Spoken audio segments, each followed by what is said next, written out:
Hello नमस्ते सलाम सत श्री अकाल दोस्तों, कैसे हो आप सभी? खैरियत से हो? तो फ्रेंड्स, कई बार क्या आपको भी ऐसा होता है कि जैसे मान लो गार्डनिंग के काम करते हुए थक गए हैं, कभी बीमार हो गए हैं, तो फैमिली वाले कहते हैं कि होर करो गार्डनिंग, होर करो गार्डनिंग।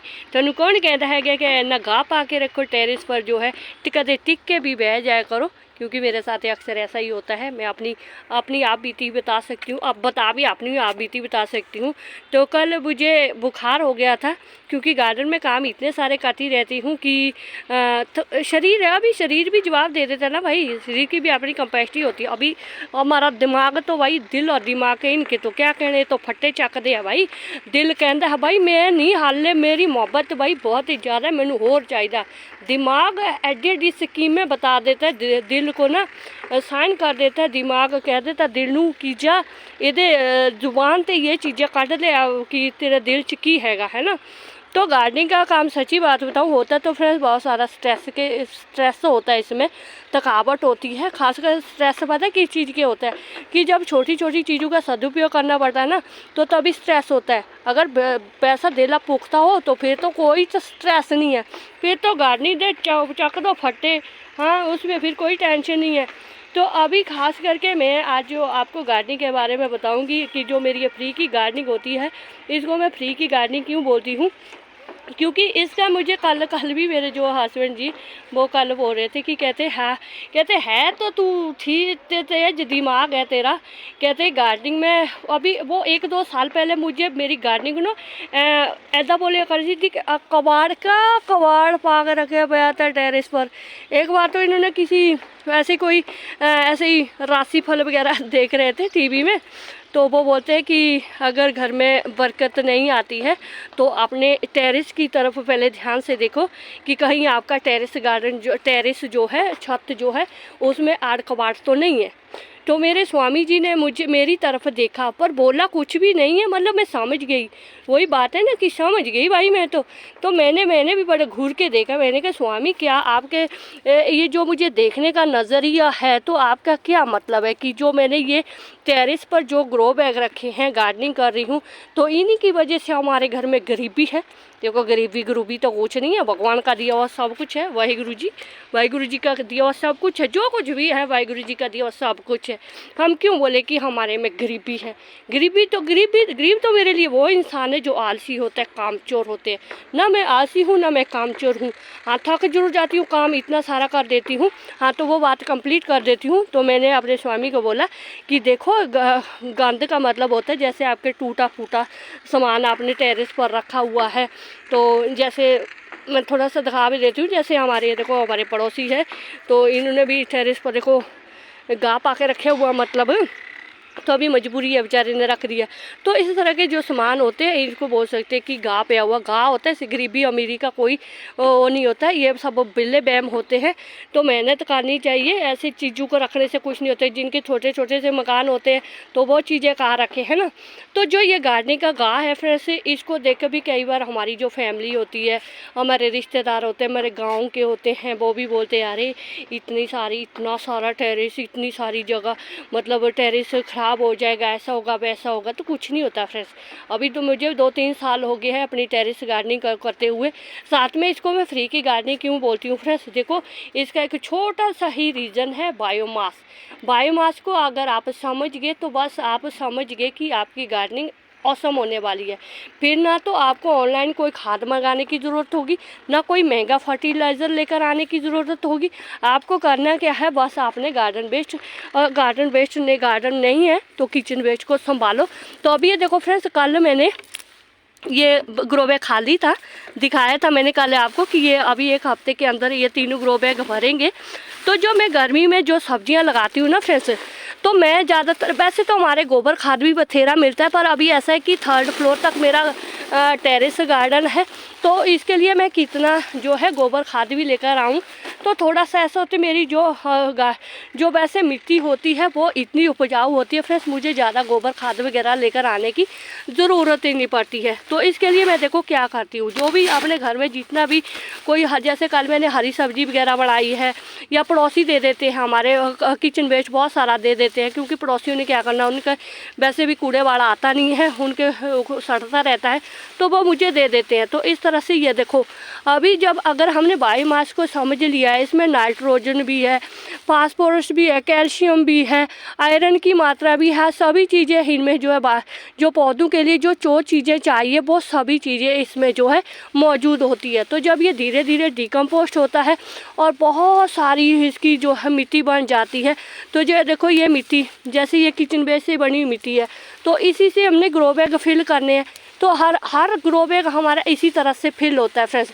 देखो ना, तो हम फैमिली वाले को कभी इस बात के लिए ऐसा दबाव डालते हैं अभी कि भाई नहीं हमें मिट्टी ला कर दे दो, हमें खाद लेकर ला दो, हमें कुछ लाओ ढिमका फलाना, नहीं बिल्कुल भी नहीं। अभी हम फैमिली को बिल्कुल भी स्ट्रेस में नहीं रखते हैं, क्योंकि फैमिली भी अभी समझ चुकी है कि भाई हाँ, इनको गार्डनिंग की समझ हो चुकी है, टेरेस गार्डनिंग की समझ हो चुकी है कि बायोमास ही सबसे मेन है। बायोमास को समझो फ्रेंड्स, किसी एलिमेंट के बारे में नहीं मालूम, कोई टेंशन नहीं है, टेंशन नॉट। अगर आपने किचन वेस्ट को समझ लिया, गार्डन वेस्ट को समझ लिया, इसको 2-3 महीने लगते हैं डिकम्पोस्ट होने के लिए, तो जो इसकी मिट्टी उपजाऊ मिट्टी बन जाती है, हल्की और उपजाऊ, और ये ऐसी मिट्टी बन जाती है, ये कभी भी आपके जो है विषैली तो ये बिल्कुल भी नहीं होती, क्योंकि इसमें ये जो है केमिकल तो इसमें बिल्कुल भी नहीं होता है। सारा गार्डन वेस्ट किचन वेस्ट ये डिकम्पोस्ट हो गया, मिट्टी बन गई, तो चाहे मुट्ठी मुट्ठी भर के मिट्टी बन जाती है, तो पूरा 365 दिन अगर आप इस तरह से garden waste kitchen waste, garden waste नहीं अभी किचन वेस्ट है, तो इस तरह से डिकम्पोस्ट करो तो आपके फ्री की मिट्टी मिल जाती है। और मैं खुद की बात बताऊं फ्रेंड्स, मैं बहुत कम बाहर जाती हूँ, मुझे बिल्कुल भी बाहर जाना पसंद नहीं है।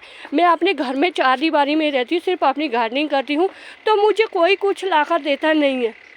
तो मेरे घर में जो मेरे पास के जो पड़ोसी है, वो अपने घर से अपने घर से किचन वेस्ट देते हैं, और मेरे खुद के घर का किचन वेस्ट होता है, और मेरे तो गार्डन वेस्ट भी होता है। तो इन्हीं से जो है 7-8 इंच के ग्रो बैग फिल हो जाते हैं। तो इनको 2-3 महीने डिकम्पोस्ट होने में लग जाते हैं, तो फिर उपजाऊ मिट्टी हो जाती है और सब्जियाँ भी औसम हो जाती है। तो आप भी, अगर आपको भी लगता है कि आपके टेरेस पर जो है बहुत ज़्यादा वजन हो रहा है, तो आप इस चीज़ को अपने दिमाग से निकालो। वजन तभी होता है कि जब हम खेतों से बाहर से मिट्टी लेकर आते हैं। अब जैसे मान लो ये मैंने मिट्टी बनाई हुई है, इसमें मैंने राइस हस्क डाला हुआ है। देखो राइस हस्क बहुत ज़रूरी होता है। राइस हस्क अगर आपको नहीं मिलता है तो आप सूखे पत्ते ला सकते, कुछ भी नहीं मिलता, नहीं भी मिलता, राइस हस्क भी नहीं मिलता, कि सूखे पत्ते भी नहीं मिलता, कोई टेंशन नहीं है। आपके घर में कार्डबोर्ड तो आता ही होगा, आपने कोई ब्यूटी प्रोडक्ट या कोई सूट वगैरह कुछ तो मंगाते ही होंगे, या कोई फ्रिज का, AC का, टीवी का कोई ना कोई कार्डबोर्ड तो आता ही है ना। तो उस चीज़ का भी आप जो गत्ता होता है कि उसको भी आप मिट्टी में मतलब उसको भी डाल सकते हैं। उसकी बहुत ज़्यादा उपजाऊ मिट्टी और हल्की मिट्टी बन जाती है, तो फिर टेरेस पर जो है ज़्यादा वजन नहीं होता है। मुझे भी बहुत चिंता होती थी पहले फ्रेंड्स की अरे मेरा इतने सारी पता नहीं कितनी भारी होती है, तो नहीं होती है फ्रेंड्स, क्योंकि ये हल्की और उपजाऊ मिट्टी होती है। क्योंकि अगर इसमें हम देखो, अगर इसमें हम पूरे नीरे की मिट्टी डाल देते ना, तो ये लगभग 40 किलो की हो जानी थी। तो ये उठानी क्या, मैं खुद 40 किलो की, तो मेरे से ये कहाँ उठाई जानी थी, क्योंकि ये बनाई हुई हमने गार्डन वेस्ट और किचन वेस्ट से मिट्टी, तो बहुत उपजाऊ होती है, हल्की होती है और बहुत ही अच्छी इससे औसम गार्डनिंग होती है। तो अभी देखो मैं भी तो एक अकेली हूँ, मैं भी तो अपनी टेरेस गार्डनिंग करती हूँ, 2-3 साल से गार्डनिंग कर रही हूँ। तो अभी मुझे अच्छा लग रहा है कि देखो इसमें मैं कोई खर्चा भी नहीं करती हूँ और बहुत सारी फसलें, बहुत सारी सब्जियाँ भी हो जाती है। तो मैं बिल्कुल घबराती नहीं हूँ, बस ये है सिर्फ गार्डन वेस्ट किचन वेस्ट को संभालती हूँ। कार्डबोर्ड वगैरह होता है, बेटियाँ कई बार कोई ब्यूटी प्रोडक्ट वगैरह मंगाती हैं या कपड़े वगैरह आते हैं, तो उसमें से मैं वो सारी मिट्टी में डाल देती हूँ। तो ये देखो मेरे 2-3 साल का मेरा ये टेरेस गार्डन है, फर्स्ट फ्लोर से लेकर 2nd 3rd फ्लोर तक है। तो इतनी मिट्टी थोड़ी मुझे किसी ने ला कर देनी थी। इतना अगर मैं इतने के लिए इतने मैं खाद लेकर आती, इतना मैं फर्टिलाइज़र कहाँ से देती मैं इनके लिए। तो इनके लिए फर्टिलाइज़र हमारे अपने घर में ही होता है। दाल धो, सब्जी धो, आलू धो, चावल धो, उसका पानी रखो और ये किचन वेस्ट कोई मिट्टी मतलब पानी में डुबो के रख दो, उसी से आप फर्टिलाइज़र भी दो, मिट्टी के मिट्टी बनती रहती है और फर्टिलाइज़र के फर्टिलाइज़र बनता है। ना आपको कोई ऑनलाइन खाद मंगाने की ज़रूरत है और फसल भी औसम हो जाती है। तो बस इसीलिए गार्डनिंग को जितना हो सके करो भाई। टाइम बहुत बुरा आया हुआ है दुनिया में, देखो हाहाकार मचा पड़ा है गर्मी से। अभी देखना इतना गर्मी होती है ना, तो कि अब ऐसा है कि भाई थोड़े बहुत पौधे अपने घर में हो भाई, नहीं तो ऑक्सीजन की मात्रा बहुत मुश्किल से मिलेगी। तो वैसे मुझे तो अपने टेरेस गार्डन पर वही जो मेरी फ्री की गार्डनिंग होती है, इसमें कोई खर्चा नहीं करती हूँ, बस छोटी छोटी चीज़ों को संभालती हूँ और ना मुझे कोई टेंशन होती है कि वजन है कुछ है, नहीं कोई टेंशन नहीं है फ्रेंड्स।